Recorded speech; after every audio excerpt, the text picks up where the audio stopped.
Hello बच्चों, welcome back to my channel study toppers by Pooja Suri. Board के exams आ रहे हैं, काफी इंपॉर्टेंट क्वेश्चंस हम रेडी कर रहे हैं। तो आज हम करने वाले हैं केस स्टडी का 10th क्लास का क्वेश्चन। काफी इंपॉर्टेंट है। हम देखते हैं कि क्वेश्चंस ना काफी लेंदी आते हैं, तो बच्चे काफी कंफ्यूज हो जाते हैं, जल्दबाजी में क्वेश्चन देख के ही घबरा जाते हैं। कितना लंबा क्वेश्चन है, पता नहीं कितना डिफिकल्ट होगा इसका आंसर, तो स्किप करके कई बार आगे भाग जाते हैं। जबकि ऐसे question with in second solve होते हैं। देखते हैं हम कैसे। अब देखने में तो बहुत बड़ा लग रहा है, लेकिन क्वेश्चन बहुत इजी है। कोई भी क्वेश्चन को करने से पहले आपको उसको अच्छे से अंडरस्टैंड करना है, अच्छे से पढ़ना है। देखते हैं कैसे। कि 4 स्टूडेंट्स हैं हमारे ABCD।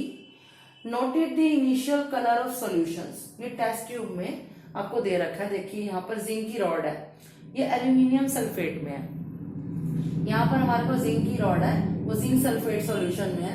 और ये जिंक की रॉड फेरस सल्फेट में है, और यहाँ पे जिंक की रॉड कॉपर सल्फेट में है। तो ये 4 स्टूडेंट्स हैं, इनको अलग अलग दे रखा है। इनको दे रखा है ये सामान, और बोल रखा है टेस्ट ट्यूब में हमने जिंक की रॉड को सॉल्यूशन में डाला और थोड़ी देर अनडिस्टर्ब इसको रखा है 2 घंटे के लिए। तो फिर वो कलर में चेंज देखते हैं, तो हर सॉल्यूशन के कलर में चेंज आ रहा है, नहीं आ रहा है। तो उन्होंने एक टेबल तैयार किया है। सब बच्चों ने अपना अपना रिजल्ट दिया है। कि जैसे एक बच्चा कह रहा है कि फर्स्ट का जो सॉल्यूशन है वो कलरलेस था, इनिशियल सॉल्यूशन यानी कि पहले का सॉल्यूशन। जैसे कि अभी हमने छोड़ा नहीं है उसको, जैसे कि स्टार्टिंग में हमने उसको लिया तो उसका कलर कलरलेस था इनिशियल स्टेज पे। फाइनल यानी कि 2 घंटे के बाद वो कह रहा है उसका कलर चेंज नहीं हुआ, कलरलेस ही है। सेकंड में वो कह रहा है कि कलरलेस था और कलरलेस ही रहा है। और थर्ड वाले में उसने बोला है कि लाइट ग्रीन था, कलरलेस हो गया। और फोर्थ वाले में ब्लू था, कलरलेस हो गया। ऐसे सभी बच्चों ने, ये पहले आपको क्वेश्चन समझाती हूँ कि क्या बच्चे गलती करते हैं।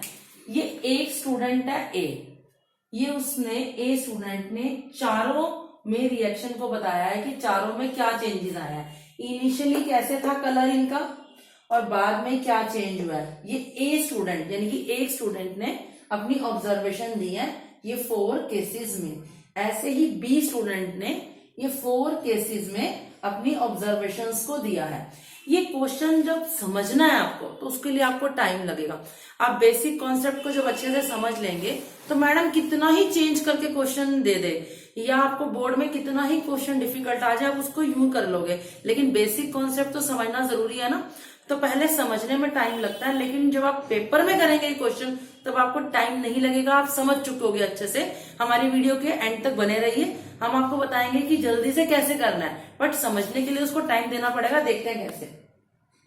तो बच्चे ये तो क्वेश्चन ही अंडरस्टैंड नहीं करते कई बार, जबकि क्वेश्चन बहुत इजी होता है। क्या है, ये C स्टूडेंट है, ये फर्स्ट, सेकंड, थर्ड और फोर्थ, ये चारों केसेस में उसने अपनी ऑब्जर्वेशंस को यहाँ पे नोट डाउन करा है। ऐसे ही D ने, तो ABCD ने अपनी अपनी मैडम को बता दिया कि हमारा ये आंसर है भाई।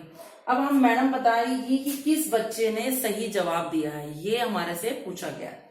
विच स्टूडेंट नोटेड करेक्टली, किसने किया। तो सबसे पहले हमें यहाँ पर इनकी प्रॉपर्टीज पता होनी चाहिए। जो जिंक है, मैंने इस चैनल पे पहले रिएक्टिविटी सीरीज डाल रखी है, आप वहां से चेक कर सकते हैं कि जो हाईली रिएक्टिव मेटल होती है वो लोअर रिएक्टिव मेटल को उसके सॉल्यूशन में से डिस्प्लेस कर सकती है। तो हमें ये पता होना चाहिए कि कौन सी मेटल स्ट्रांग है। तो जब जिंक की रॉड और यहाँ पे एल्यूमिनियम सल्फेट ले रहे हैं, यहाँ पे जिंक की रॉड तो चारों केसेस में है। अब हम देखेंगे जो ये सॉल्यूशंस है, इसमें कॉपर यूज हुआ है, इसमें आयरन, इसमें जिंक और इसमें एल्यूमिनियम।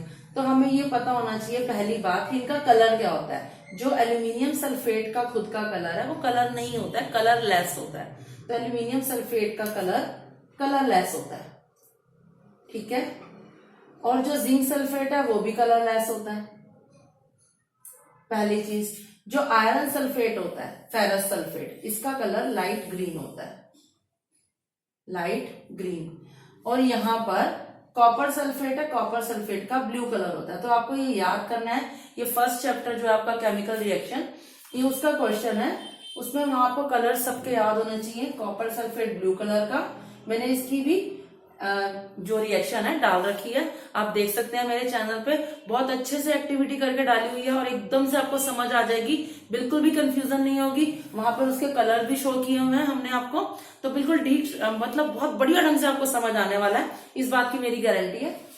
तो यहाँ पर ये सॉल्यूशंस यानी कि इनिशियली ये कलरलेस है, ये लाइट ग्रीन है, लाइट ब्लू है। तो अब क्या है कि हमें पता है जो जिंक है वो हाईली रिएक्टिव, ये मतलब नहीं है, एल्यूमिनियम को नहीं हटा सकता, यानी कि यहाँ रिएक्शन टेक प्लेस नहीं होगी। दैट मीन्स वो कलरलेस का कलरलेस ही रह जाएगा, यानी कि कलरलेस क्या रह जाएगा, कलरलेस ही रह जाएगा, यानी कि रिएक्शन नहीं होगी। अब जिंक जो है, जिंक को कैसे हटाएगा, जिंक तो खुद ही है, तो यहाँ भी रिएक्शन नहीं होगी। दैट मीन्स ये भी कलरलेस का कलरलेस ही रहेगा। अब यहाँ पर जो है जिंक जो है आयरन से ज्यादा रिएक्टिव है, तो जिंक जो है आयरन को रिप्लेस कर देगा, डिस्प्लेस कर देगा उसके यहाँ पे कंपाउंड में से, सॉल्यूशन में से। तो यहाँ पे जिंक सल्फेट बन जाने वाला है, जबकि मैं बता चुकी हूँ आपको जिंक सल्फेट का कलर क्या है, कलरलेस। दैट मीन्स ये लाइट ग्रीन से कलरलेस हो जाने वाला है। और यहाँ पर अब क्वेश्चन का आंसर बताने में तो 1 सेकंड भी नहीं लगेगा, लेकिन समझाना भी जरूरी है, क्योंकि सिर्फ यही क्वेश्चन आपको नहीं आने वाला है, जरूरी नहीं यही है। बट अगर आप बेसिक कॉन्सेप्ट को समझ लोगे तो इस तरह के आप 50-100 क्वेश्चन और कर सकते हो। तो जो भी क्वेश्चन आए आपके उसमें पूरे मार्क्स आएंगे। तो क्या है, जिंक रॉड। अब यहाँ पर जिंक क्या है, कॉपर को डिस्प्लेस कर सकता है, उससे ज्यादा रिएक्टिव है, कॉपर से ज्यादा रिएक्टिव है। दैट मीन्स यहाँ पे जिंक सल्फेट बन जाएगा, कॉपर निकल जाएगी। तो ब्लू जब कॉपर निकल जाएगा, कॉपर सल्फेट का कलर ब्लू इसी वजह से तो है, कॉपर की वजह से। जब जिंक सल्फेट बन जाएगा तो वो कलरलेस हो जाएगा। मैंने पहले ही बताया जिंक सल्फेट का कलर नहीं होता, कलरलेस। तो यहाँ पर हमने ऑब्जर्वेशन चेक कर ली, कलरलेस ही रहेगा। यहाँ पर भी सेम चीज, और लाइट ग्रीन यहाँ कलरलेस होने वाला है, और यहाँ पर ब्लू कलरलेस। तो हम चेक करते हैं ये किस स्टूडेंट ने ये चारों बातें बिल्कुल करेक्ट कही है। ए स्टूडेंट ने, क्यों, क्योंकि कलरलेस अब यहाँ पर भी दे रखा है, बट अगली उसके साथ मैच नहीं कर रही है। ठीक है, तो सबसे पहले हमने देखा कि ये सारी हमारी जो चीजें हैं मैच कर रही है स्टूडेंट ए से। स्टूडेंट बी ने यहाँ पर कलरलेस नहीं बोला है, तो बार बार सब में कंफ्यूज होने की बजाय हमने जब आंसर निकाल ही लिया तो हमें अब चारों में अब कंफ्यूज नहीं होना है। क्यों, क्योंकि हम चारों आंसर निकाल चुके हैं, colourless, then colourless, light green का कलरलेस, ब्लू का कलरलेस। तो हमारा आंसर आ जाता है कि स्टूडेंट ए जो है उसने जो नोट किया है वो बिल्कुल करेक्ट लिया। अब तो ये तो हुआ कि हमें अच्छे से सबकी प्रॉपर्टीज आनी चाहिए, हमें पता होना चाहिए कि इनका कलर क्या है, जो भी आपके केमिकल्स हैं, कंपाउंड्स हैं, उनका क्या कलर है, और हमको ये भी मालूम होना चाहिए कि कौन ज्यादा रिएक्टिव है। तो आपको रट्टे नहीं मारने हैं या अंदाजे से टिक नहीं करना है पूरे मार्क्स के लिए। मैम आपको इसका जरूरी नहीं है कि एमसीक्यू में ही आए, हो सकता है आपको पूछा जाए कैसे आप इस ऑब्जर्वेशन पर कैसे पहुंचे हो, इसके भी मार्क्स हो। तो आपको पता होना चाहिए कि ठीक है, हाँ भाई जिंक जो है वो एल्यूमिनियम से मतलब जिंक जो है एल्यूमिनियम से ज्यादा रिएक्टिव नहीं है, तो यहाँ पर रिएक्शन नहीं हुई। दैट मीन्स वो चीज कलरलेस की कलरलेस रह गई। और बी में क्यों नहीं हुआ, क्योंकि जिंक जो है जिंक को क्या डिस्प्लेस करेगा, वो दोनों तो सेम है। फिर यहाँ पर जिंक जो है आयरन से ज्यादा रिएक्टिव है, दैट मीन्स उसने उसको डिस्प्लेस कर दिया, जिंक सल्फेट बन गया। तो आप बताओगे ये डिस्प्लेसमेंट रिएक्शन हुई है, जिंक सल्फेट बन गया जो कि कलरलेस है, और आयरन अलग हो गया। यहाँ बताओगे zinc is reactive, highly reactive than copper, so it displaces copper from its solution and zinc sulphate is formed, that is colourless. So blue colour of copper sulphate converts into colourless. ठीक है, हमने reasons बता दिया आपको कि क्या reason आपको देना है। अगर आपको मान लो कि भूल गया पेपर में कि इसका कलर क्या है, तो आप ध्यान से अगर इसके पैटर्न को देखेंगे क्वेश्चंस के, तो ज्यादातर क्वेश्चंस में क्या होता है, हम देख रहे हैं कि 3 चीजें ज्यादातर सेम है। देखिए यहाँ पे light green, light green, light green. तो कुछ हम देख रहे हैं कि अगर आपको एक भी चीज का कलर याद है, अगर आपको एक भी, आपको यहाँ अगर आयरन सल्फेट, ये फेरस सल्फेट का कलर याद है कि लाइट ग्रीन होता है, तो लाइट ग्रीन यहाँ पे चारों का है।